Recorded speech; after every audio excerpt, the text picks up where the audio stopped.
All right, in terms of Jarrett Stidham, Kurt Warner, we're going to rally around you right now and try and get an answer about how well you think he's going to play and what must be going through this young man's mind with an opportunity and a magic carpet ride, albeit just 2 games worth, sitting right there in front of him to jump on.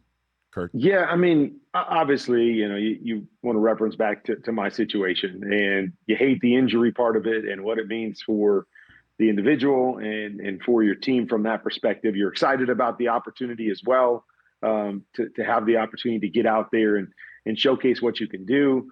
I mean, for Jarrett, in this situation with a chance to punch your ticket and start in a Super Bowl, is pretty incredible. I don't know. I haven't seen anything like this before. But with all that being said, I think there is a great deal of pressure on him. When I took over, there was, of course, a lot of pressure on me, but it was more personal pressure, than team and organizational pressure at that time. My pressure was, hey, you better perform well, or this may be the last opportunity you have to ever play.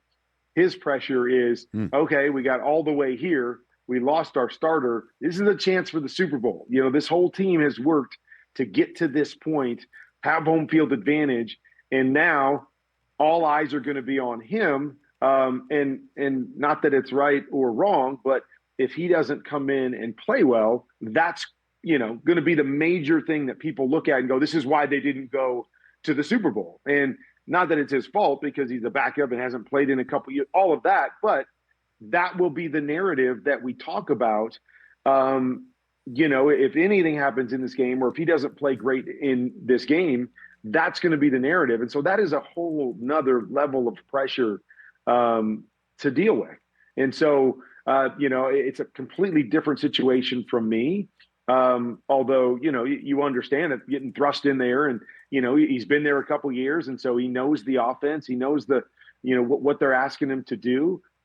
Which is, again, when I took over, I felt very comfortable. I felt great in the offense. I felt like I could go in and perform at a high level, and the coaches weren't afraid to, give me the opportunities to play.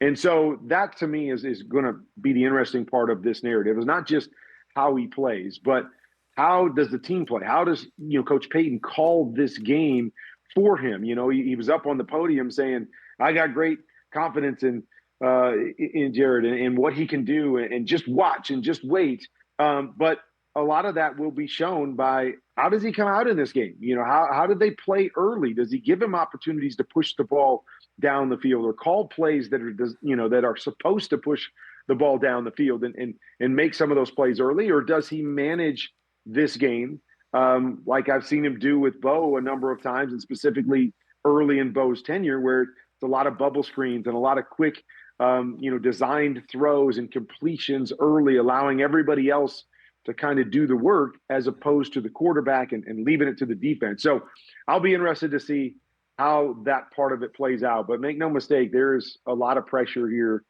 on Jarrett Stidham in this moment, just because of the magnitude of what it means for the other 52 in the locker room. Yeah, it's a great point, Kurt, that you had the full season to get to the point, thankfully for you and your teammates, to get to the NFC Championship game, and by the way, face the Buccaneers with all those future Hall of Famers on the other side of the line of scrimmage. And he's just like, it's all supercharged. It's all just the now. It's kind of like our current generation. I want it now. I want to go to the Super Bowl now. Well, you actually have the chance. And I guess the other difference, too, is Sean Payton wasn't crying about losing Bo Nix like your coach was crying about losing Trent Green, right, Kurt? Right. Yeah, like I said, I know he was crying because he lost Trent. I don't know if he was also crying because I had to go in. Like, there was a whole bunch of things going on there. I don't ask the question on why exactly he was crying. Did you ever ask him? Did you ever ask Dick? Were you crying about me? I don't think I want to know the answer to that. I think another interesting part, too, is, there was a discussion. I can't remember what it was based off of earlier, if it was Shedeur or something, just about when he got put in and how backups don't get a lot of reps. So even though he's been there for a couple years and knows the offense, I don't know how many reps he's gotten within the offense this year, especially bringing along a young second-year quarterback in Bo Nix. And so it's another part of it that, you wonder is, yes, I know the plays on paper, how comfortable am I throwing those plays, in terms of a game and with the guys that are going to be on the field. Well, Kurt, you and I have something to do with this as well, because Jarrett Stidham's 4 career starts came in 2 consecutive seasons for 2 different teams who benched their starting quarterbacks after losing a game that you and I called on Christmas Eve on NFL Network. Derek Carr being sent home, Jarrett Stidham gets a start. We called that game in Pittsburgh. Next year, Russell Wilson sent home, Jarrett Stidham gets 2 starts. We called that game in Denver. That sounds like a bad, announcer curse that we have or something. I don't know. Well, it didn't happen to anybody this year. Nobody's going to want us on these games. Bill Belichick, the last win that he got. That's right. I know there's always something. I don't know how well that bodes for us moving forward. But is there anything to glean from those 4 starts at all that we can look at? Hang your hat on, and do you want to answer the question about what you think Sean Payton's going to do? I don't know what we can hang our hat on. I mean, every situation is different. I think anytime a guy has played and that he can play and make some plays in the league, that gives people confidence, whether it's the fan base or, the guys in the locker room knowing what he's capable of. But I don't know if you can pull a whole lot from a couple of years ago and go, okay, well, this is exactly what he's going to be. I'm not really sure. I think we're just going to have to see in the moment where he's at and how he's going to play in this kind of moment.